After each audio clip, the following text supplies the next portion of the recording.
Good afternoon. I'm Alvin Bragg, Manhattan District Attorney. I'm honored and privileged to be joined by Police Commissioner Jessica Tisch. First and foremost, I want to extend my deepest condolences to Mr. Thompson's loved ones and colleagues. His family deserves our respect as they continue to grieve. Our work will never be able to undo the fact that a life was lost. We are here to announce that Luigi Mangione, the defendant, is charged with 1 count of murder in the first degree and 2 counts of murder in the second degree, including 1 count of murder in the second degree as an act of terrorism for the brazen, targeted, and premeditated shooting of Brian Thompson, who, as you know, was the CEO of UnitedHealthcare. This case was made possible by the collaborative efforts of the phenomenal public servants you see before you today, and so many others who are not here.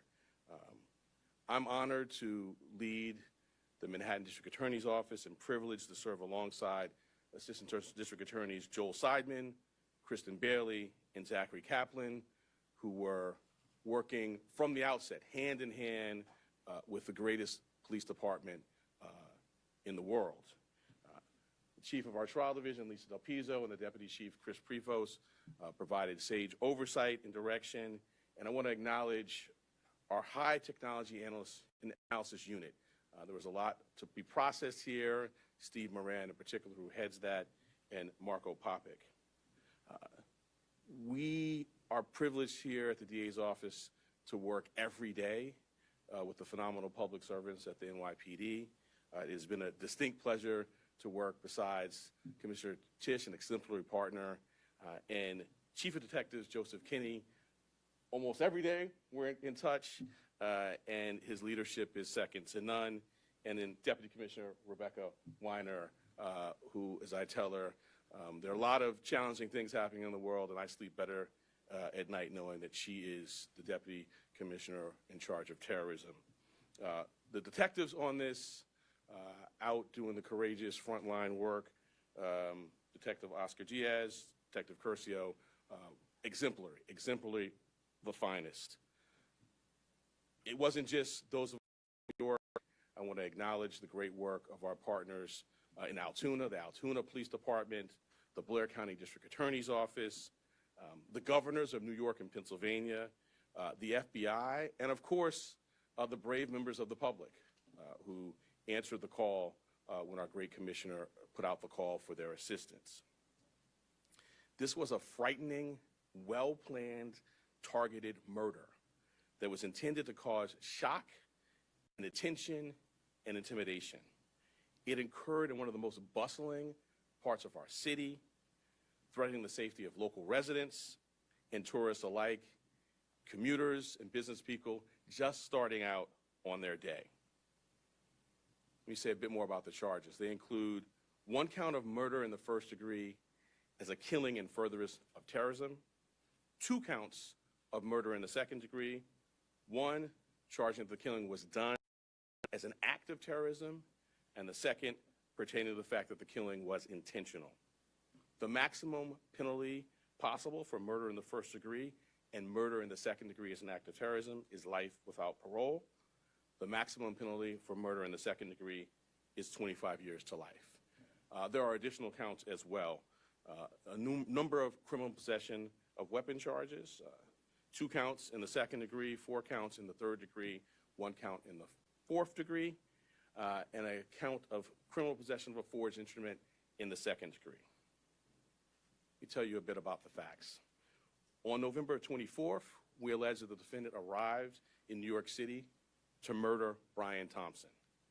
After the defendant arrived in New York City on a bus at Port Authority, he checked into the hostel on the Upper West Side using the name Mark Rosario with a fake New Jersey ID. On the morning of December 4th, the defendant left the hostel just after 5:30 a.m. and traveled to Midtown. For nearly an hour, we allege the defendant waited in the area near the Hilton Hotel, waiting for Mr. Thompson to appear. From 6:38 a.m. to 6:44 a.m., The defendant stood across from the entrance of the hotel on West 54th Street. When he saw Mr. Thompson, he crossed the street and approached him from behind. We allege he then took out a 9mm 3D printed ghost gun, equipped with a 3D printed suppressor, and shot him once in the back and once in the leg. The defendant then fled northeast on 54th Street and took an e-bike uptown before getting into a taxi that took him to West 178th Street and Amsterdam Avenue. On December 9th, the defendant was spotted at McDonald's in Altoona, Pennsylvania. The local police were notified, he was arrested, and he was found with a handgun, a suppressor, 2 ammunition magazines, and the same fake New Jersey ID he used at the hostel. I want to say a word about ghost guns. These weapons are increasingly proliferating throughout New York City and the entire country. Involving technology will only make this problem worse. Last year, over 80 ghost guns and ghost gun parts were recovered in Manhattan alone. The NYPD and the Manhattan DA's office have been leading in the interdiction of these ghost guns. And one thing I want to make clear, they're unserialized, they can be printed out, but as this case tragically makes clear, they are just as deadly as traditional firearms. This will remain a priority for us here in Manhattan. Finally, I know there have been questions about the extradition process. The latest that I can offer you is that the defendant is currently scheduled to appear in court in Pennsylvania on Thursday morning, first for a preliminary hearing on his Pennsylvania charges. Immediately to follow that will be an extradition hearing. We have indications that the defendant may waive that hearing, in which case he'd be brought to New York forthwith. In any event, we have been preparing on parallel paths, and before the hearing will. I now want to turn over to our great commissioner, and when I do so, I wanted to thank her for her partnership, not only on this matter, but on all we do every day together. Thank you.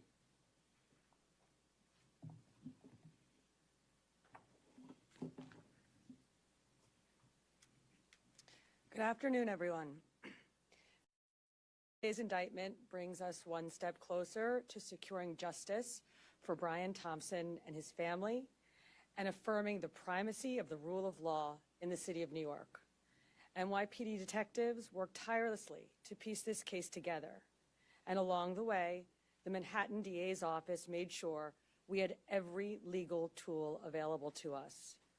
Whether quickly providing subpoenas to assist with our evidence collection, or traveling with us to Altoona, Pennsylvania last week after the apprehension, our partnership made this a successful investigation. So I'd like to thank District Attorney Bragg and his team for their work in bringing this case forward. Part of that work included the relentless collection and analysis of surveillance video by our detectives, which ultimately produced a clear image of our suspect. That image was shared far and wide through the media, and thanks to an observant employee who alerted the police, Mr. Mangione was quickly brought into custody. This outcome is why we always emphasize the critical role of the public in our public safety mission. So again, I want to thank everyone who saw something, said something. Luigi Mangione is now formally charged and indicted for murder. And let me be perfectly clear. In the nearly 2 weeks since Mr. Thompson's killing, we have seen a shocking and appalling celebration of cold-blooded murder. Social media has erupted with praise for this cowardly attack. People ghoulishly plastered posters threatening the other CEOs with an X over Mr. Thompson's picture, as though he was some sort of a sick trophy. And yesterday, the New York Post reported that some extreme activists were circulating a deck of cards with other most wanted CEOs to be targeted for assassination. These are the threats of a lawless, violent mob who would trade in their own vigilantism for the rule of law that protects us all. Let me say this plainly. There is no heroism in what Mangione did. This act of violence. It was a cold and calculated crime that stole a life and put New Yorkers at risk. We don't celebrate murders, and we don't lionize the killing of anyone. And any attempt to rationalize this is vile, reckless, and offensive to our deeply held principles of justice. Now, as we await the extradition process in Pennsylvania to complete, we continue our public safety work here at home. That includes our focus on the growing threat of ghost guns, one of which was used in this attack. The NYPD remains committed to tracking down and removing these untraceable weapons from our streets. And we will do that work hand in hand with District Attorney Bragg here in Manhattan and in every other borough to ensure that those who possess, distribute, and use these weapons are held fully accountable. Finally, I want to again thank every member of the NYPD, uniform and civilian, working on this case, led, of course, by our great Chief Kenny, whether in Midtown North Squad, Homicide, Crime Scene Unit, Intelligence Bureau, and everywhere else. All of you contributed to today's indictment, and you've brought the Thompson family one step closer to justice in this case. Thank you.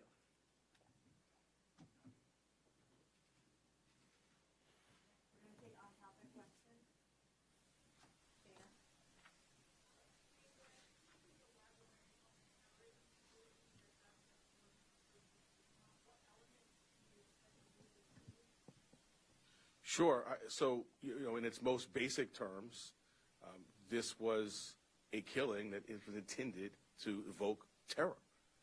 And we've seen that reaction.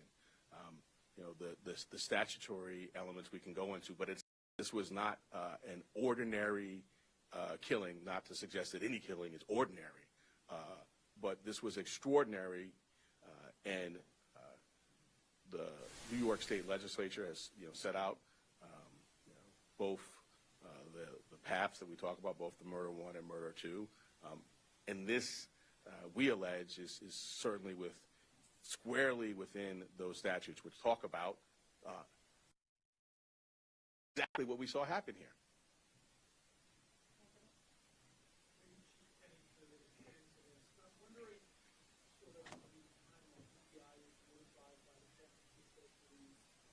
About this missing person that was called in from Luigi's mother, from the time that they contacted you about this. Were you aware of this when he was arrested, or is this something that was still being processed at the time? And what did his mother say? So the original missing report took place back in November 18th in San Francisco. The sergeant that was involved in that case reached out to the San Francisco field office and said, hey, basically, I'm working on a missing case. I saw the photograph that was distributed by the NYPD. There bears a resemblance. That tip was forwarded to us close to 45 hours after the it showed up to a TFO, which is a task force officer. We have NYPD officers embedded with the FBI. They received that tip. It was one of 4 tips that they had received that day, and they were vetting it. Part of that vetting process was that they reached out to Mangione's mother in San Francisco very late on the 7th. They had a conversation where she didn't indicate that it was her son in the photograph, but she said it might be something that she could see him doing. So that information was going to be passed along to the detectives the next morning, but fortunately we apprehended it before we could act on that. Adam? The commissioner has talked about how the defendant's been lionized and celebrated. I'm wondering how concerned you are about a potential jury knowing that someone on that jury would be someone who would lionize and celebrate him. Well, I want to echo the commissioner's words, concerns, which I think were put forth beautifully. And we see a lot in these jobs. I meet with the families of homicide victims, and I just can't wrap my head around the notion that someone is celebrating this. To your specific question, we're at the beginning of a litigation now with our charge. We have a phenomenal trial team in place, led by ADA Joel Seidman, who has been in this office for more than 40 years and handled some very challenging matters. We have a voir dire process in place. I have faith in our jury system to select 12 people who can be fair and impartial, but we'll move forward, and that's something well down the road, but we'll be ready when that time comes. Two questions, if possible. One will be about Mr. Thompson's family. But the first, I want just maybe to explain more to viewers that this is an act of terrorism. I think that's an important part of this. And so I'm hoping maybe you can explain that a little more and just sort of define maybe the statute here a little bit. Sure, and my point, I mean, the statute talks about attempts to influence or coerce a civilian population. The statute talks about intending to influence a policy of government, and it talks about seeking to put forth things sort of similar to that by murder. So the statute's plain language of the statute is clear. Obviously, we've charged it, the grand jury has voted on it, and we intend to go forward and prove it. But I think it does help to take a step back and think about the proof in the case, some of the writings. I'm not going to get into too much of that, but and the actual reaction. In the middle of Midtown, a busy day, tourists, commuters, was to sow terror. And then if I could just, on Mr. Thompson's family, sadly, as you say, not a lot of focus has been given to Mr. Thompson or his family. And I'm wondering if the victim services folks or any of the folks in your office have been talking to them and what that's been like, and if there's anything you can say about that. I'm not going to talk about communications with the family other than to say that we have a robust survivor services staff here that is second to none, but I would not talk about communications with any family. I don't think it'd be appropriate. But I appreciate your concern. Well, it's just because, like you're saying, there's been so much focus on the suspect here, and it's quite different than what we normally see. I echo what the commissioner said, and this goes out to this is a significant piece of what we do here is we center the trauma of survivors and victims and their families. A significant piece of what I do is sit across the table and look people in the eye, and when appropriate, if they want to, offer a hug. And we have dedicated advocates and counselors and great staff that focuses on that. So I agree completely with you, and I wish that that's where the public's focus was exclusively. That's where it should be. That's where it is here, in addition to obviously the facts and the law and the case. But because of respect for where your question's coming from, I'm not going to get into that. Okay, thank you. For the commissioner, given the celebration of the years here to describe, I'm wondering if the MIT is shifting any of its practices or even talking to those or different places than you were before?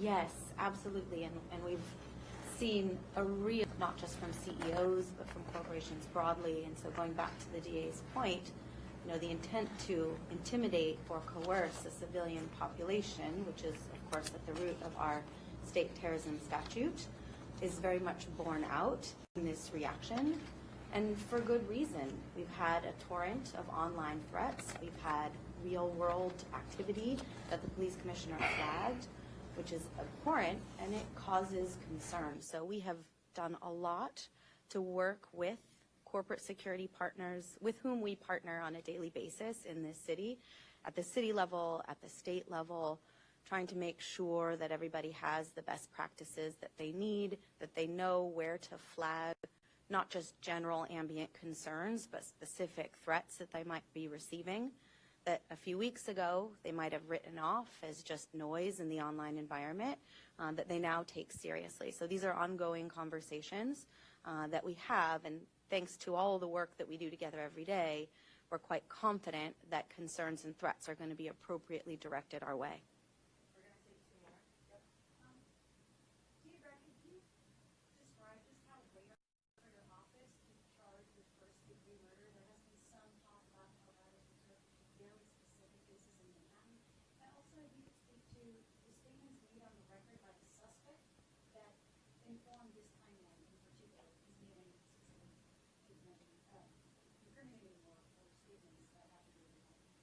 So I'll address the first piece. The first-degree murder statute has a number of subsections. They're sort of clearly abhorrent conduct, killing a police officer, serial killing, and the terrorism is one subsection of that. And so I would say, fortunately, that's not happening a lot. Taking a step back, I can't think of another office that is more equipped to handle a terrorism charge. We have a great terrorism unit. We were at the forefront of getting the statute passed. Within the last 2 years, we've tried 2 very significant terrorism cases, one involving an English-speaking operative based in Jamaica, and another involving someone who was here and funding overseas terrorism by cryptocurrency. So we have the expertise, and as I mentioned, the expertise on this team, and so we're prepared to go forward. Yeah, I'm not going to go beyond what's in the filing.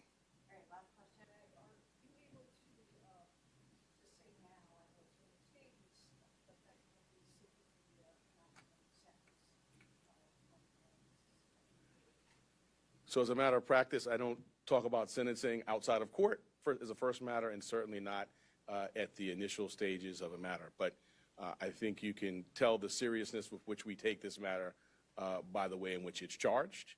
The murder in the second degree actually has a mandatory life without parole sentence, no discretion for the judge at all. So that's the maximum there. But I'm not going to go beyond that. We will first get the defendant to New York. We will have him arraigned. We will be before our judge. We will engage in pretrial litigation. If there's a trial, we're ably equipped to do that. And then we will proceed to sentencing, at which point we'll make our arguments in court. Thank you all so much. Thank you. Just taking your vote.